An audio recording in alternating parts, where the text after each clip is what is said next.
Hello and welcome to another amazing tutorial by Amoka Building School. My name is Rhoda, founder of Amoka Building School. Today we'll be learning how to create curved fringe which you can use for sleeves. You can use them to create sleeves. You can use them, of course, decorative sleeves. You can use them to cover modesty panels like this. So we're going to use our curved fringe to cover this deep v-neck modesty panel. Without further ado, what we need for this tutorial, I'm going to be using pearls to do that. You can use any type of bead you want. You can use glass beads, crystals, seed beads, whatever you want, but I just want to use pearls for this.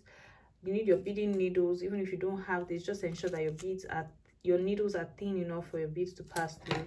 You need scissors to cut your thread when you need, and we're using invisible thread for this. You could use cream color thread or white color thread that matches color of your pearls, but I just feel like using invisible thread today. So without further ado, you're going to mentally map out how you want your fringe to sit. Okay, if you want it to be really curved, or you want it to be straight, slightly curved, you're going to determine that by yourself. All right, first thing you want to do is decide where your fringe is going to start from. I like to start from the top and build the fringe downwards, just so that it's easier for me that way than to build it upwards. It's just easier for everything to fall under each other. So I'm starting from the top here. The first set of fringe I'm going to do won't be too curved because of this straight line here. If I was using pink beads, I won't mind. So as usual, I'm starting with a securing knot to secure my thread, so that my thread doesn't come off. Now if I was working with normal cotton thread, I wouldn't secure it, I wouldn't create that knot more than once, but because it's invisible thread and it's super thin, it's not as thick as the normal cotton thread, I'm going to do it like 2 or 3 times. This is the last one. Great. When you're working with invisible thread, please be careful because that thread, it tangles easily. Next thing you want to do is to pick the number of beads that you want to use to create your fringe. The number of beads that will give you the desired length and also the desired curviness or desired depth of the fringe.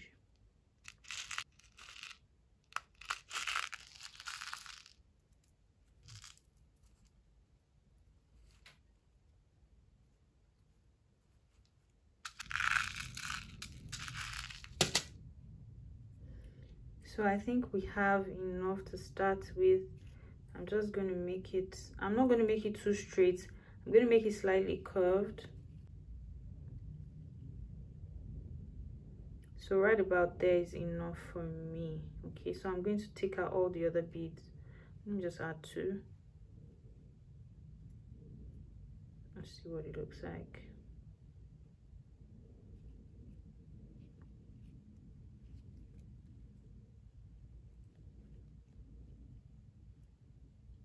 All right, that's fine. That's what you want to do next is pass your thread and bring it out downwards. Remember, we're building our fringe downwards. Look at that. Okay, so I just put it like 1/4 of an inch downwards. All right, fringe 1 is done, and you don't want it to be too tight. Don't make it too tight. You can loosen it a bit. If it's too tight, look at what it won't lay down straight. It will be scrunched up kind of. So you want it to be a bit loose, not too tight. Don't worry, this will sit, like, look at it. This is what it's going to look like when we're done. Looks like a nice necklace. I'd go ahead and create more.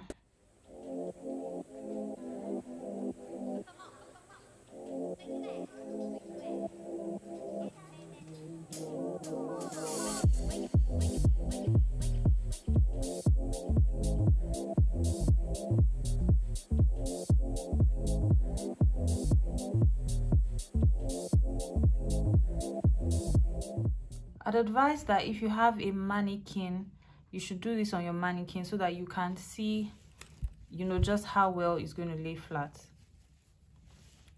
Rather, so you can see just how well it's going to curve. All right.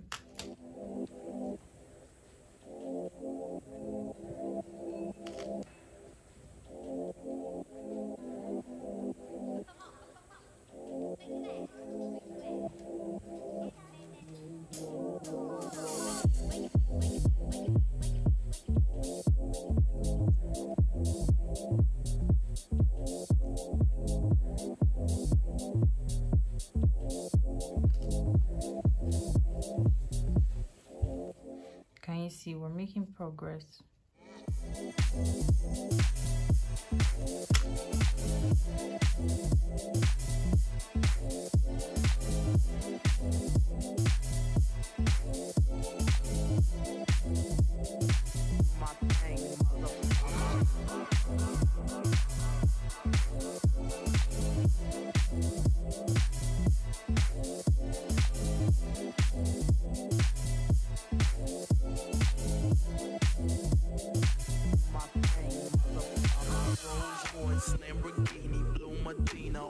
This is what we have so far, so I will go off camera to complete it and come and show you what it looks like when we are done. All right, so in the middle of creating this, I don't have a miniature mannequin available because this is a baby girl's dress.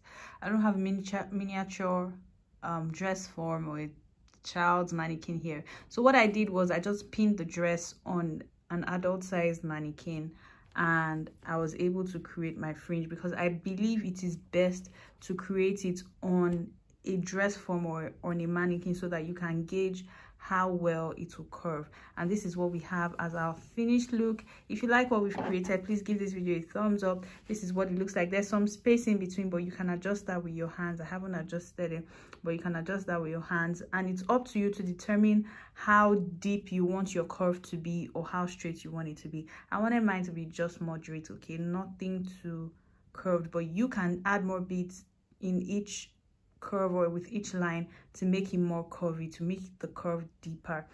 Thank you so much for watching.